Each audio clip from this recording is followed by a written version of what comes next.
Okay, so good morning. Ito, meron naman tayong tanggap dito na Realme. Ayan, Realme. So, ano nga tong Realme na to? Parang Realme C30. Ano ba to? Ayan, tanggalin muna natin eh. May ano pa siya. So, yung problema nito is LCD. Yung model nito ay C21i, C21y. C21y. Ayan. So, sige. Pungkalin na natin to.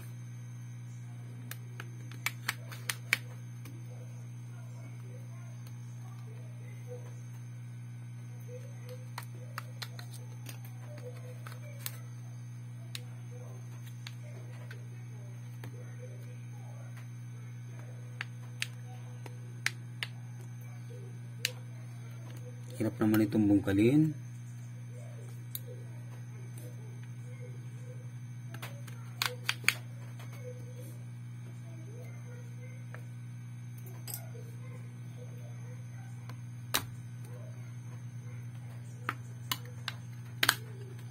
Yun. So, may hirap lang talaga bungkalin yung mga kantuhan nito. Ano? Pero pag nabungkal mo na, yun, madali na lang siya.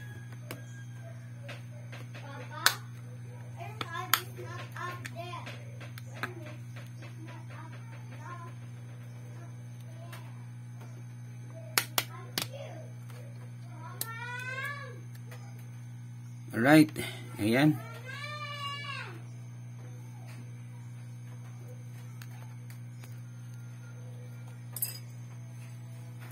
So, paano ba magtanggal ng LCD? Una, baklasin muna natin to. Tanggalin muna natin yung kanyang battery.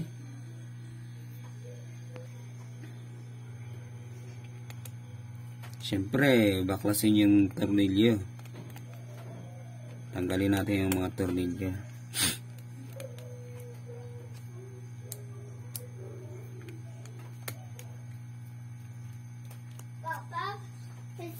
My sweeper?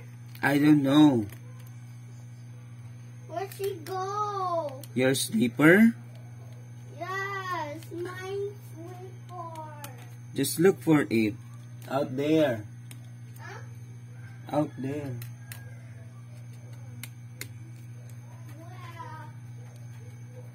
Where?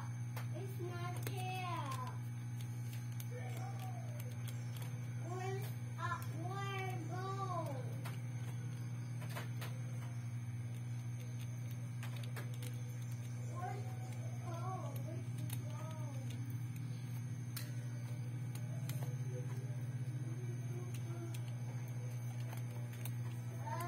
Parang ang hirap naman baklasin ng anong ito. Ayan, lagay tayo ng yan. Ay, ayaw talaga.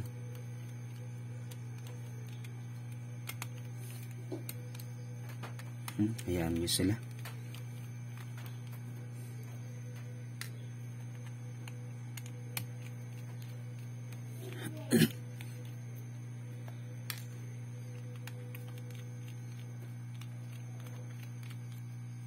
So, kayo mismo, kaya nyo itong palitan ng LCD.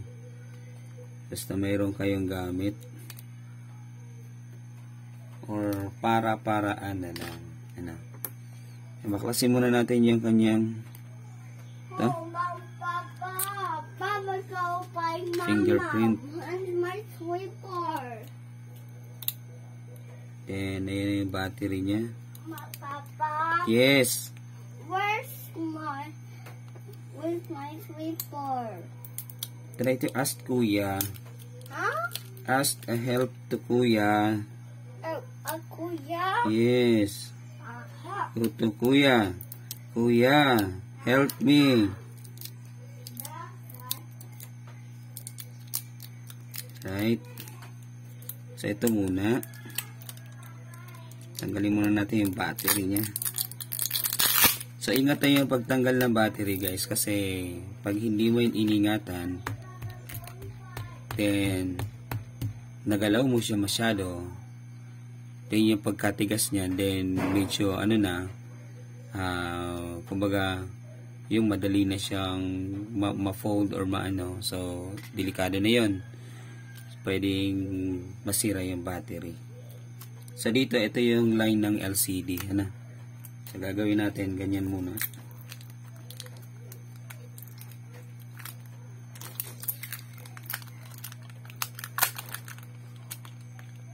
Yan. Ganito muna natin yung plastic na yan. Yan, ganyan muna.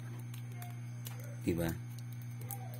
Then ngayon, baklasin na natin yung LCD. Gamit tayo ng hot air. Or pwede nyo naman yung baklasin kahit walang hot air, i-ano nyo lang sa mainit, ano, halimbawa sa kalan, huwag naman siya yung masyadong mainit, basta ang mahalaga mainitan siya at para mabilis mabungkal yung LCD. Yun yung pinakang purpose nun, kaya siya iniinit.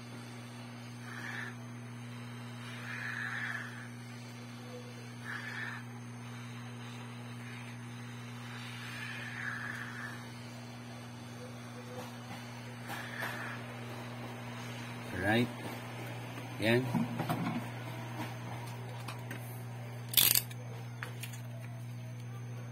Baklasin na natin. Yan o. Ang dali na. Kapag ininit mo kasi siya, napakadali na baklasin yung LCD. O, diba? Ang bilis lang. So, dito natin makikita kung original pa ba yung LCD nito or hindi na.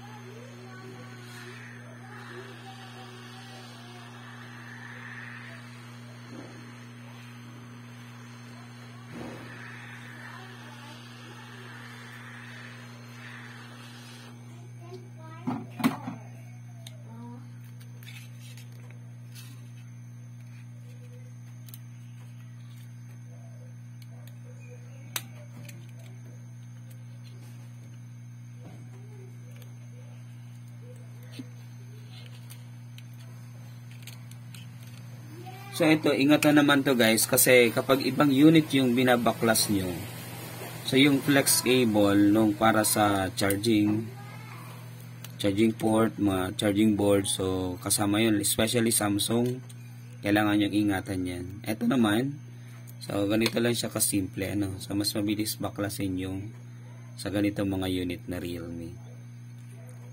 So ito, maghahanap tayo ng replacement nito.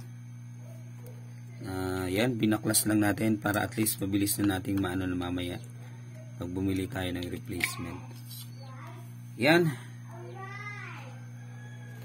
So, lagyan natin ng label para at least mabilis natin siyang mahanap pag order natin mamaya. So, punta tayo ng Naga City mamaya din. Doon na tayo bibili. So, this is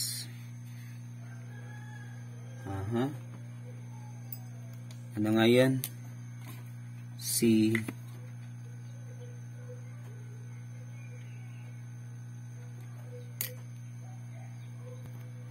this is C21Y.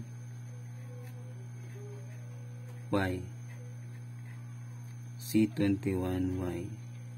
Yan, para mabilis nating mano. So, dalhin din natin yung kanyang LCD para mabilis ding mahanap.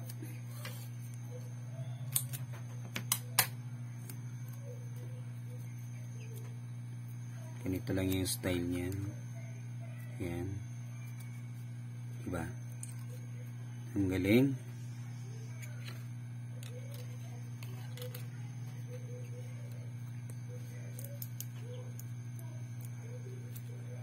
Ayun. Then yung battery. Balik ulit natin yung LCD nya. Then, i-charge natin to para mamaya mabilis lang yung pag ano natin.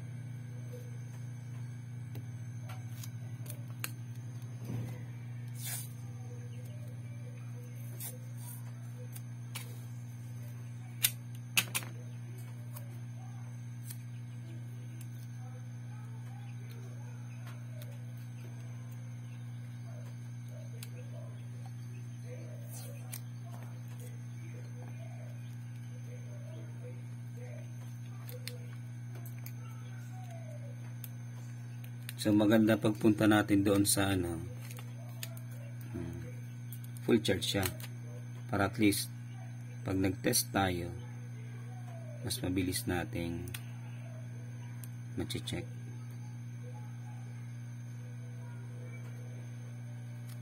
Dapat na ba?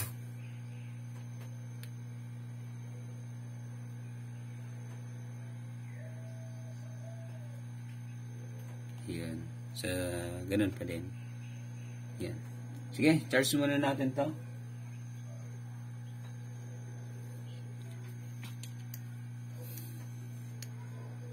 Alright. So, ito naman, ganun pa din. LCD pa din. Ayan.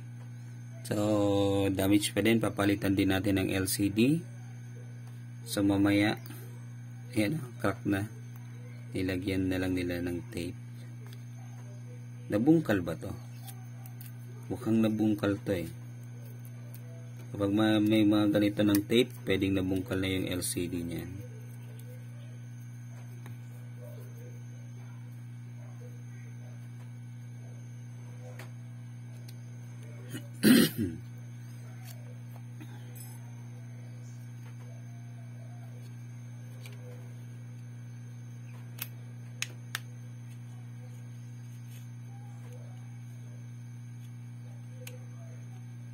So this is Oppo.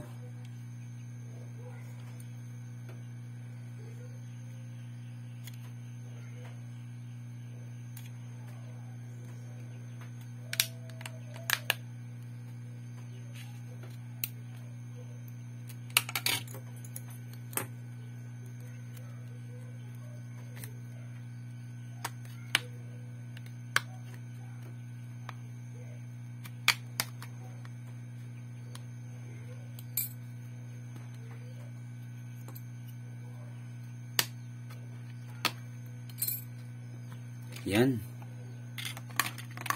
So, same process lang. Ito naman, yung ano kasi niya, so nandito.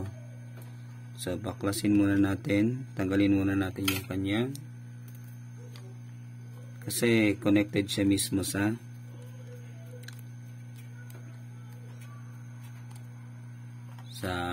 case. Yung kanyang tawag dito.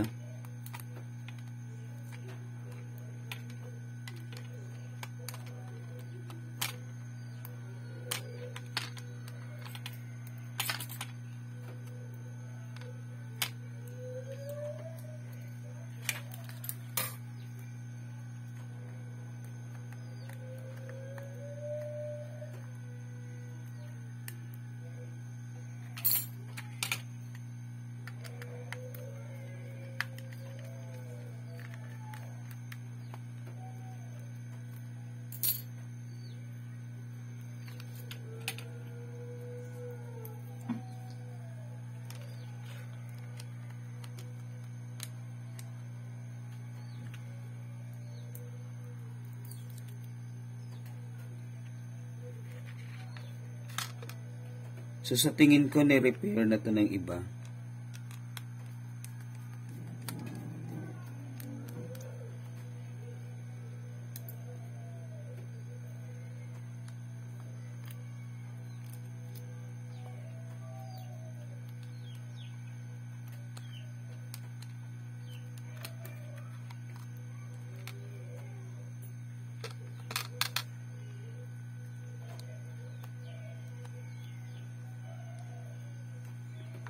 So, ang dami naman pasikot-sikot nito.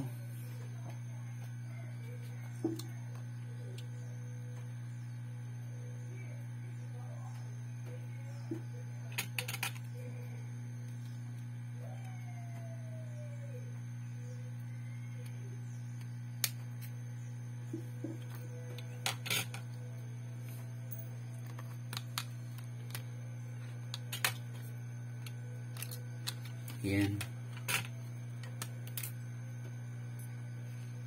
Sa daming pasikot-sikot ni Oppo. Nako naman. Right. So yan, nilagyan na ng tape. Para at least yung power switch. Yung power switch kasi.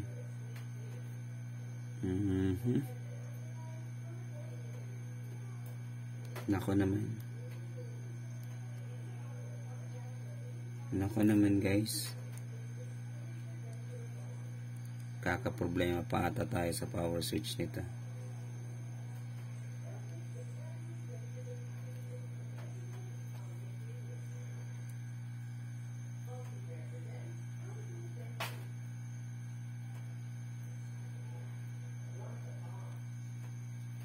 Yun.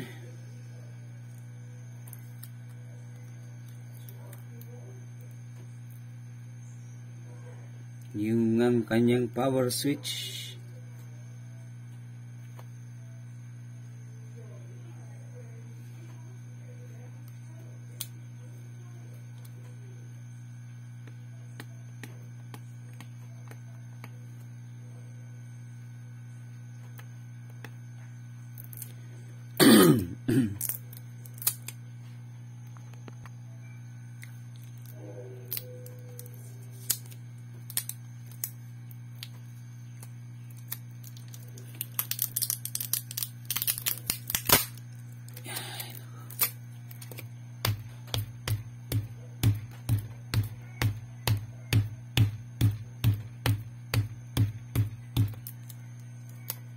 Yan.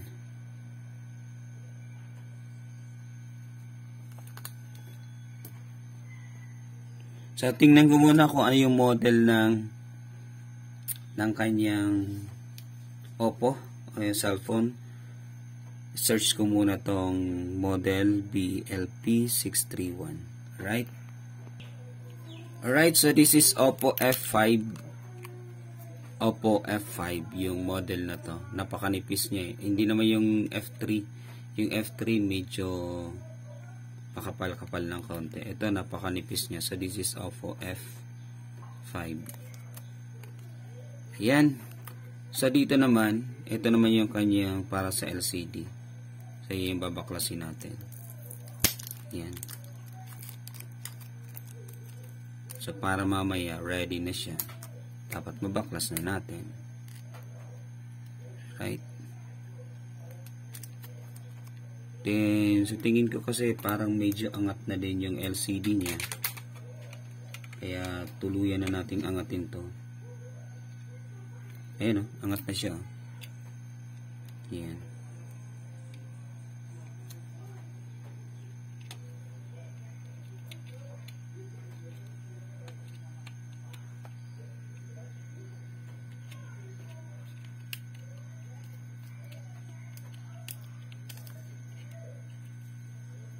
So parang napalitan na din to.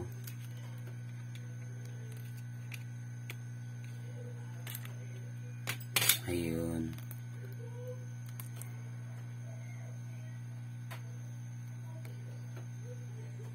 Ewan ko kung napalitan na siya or hindi pa.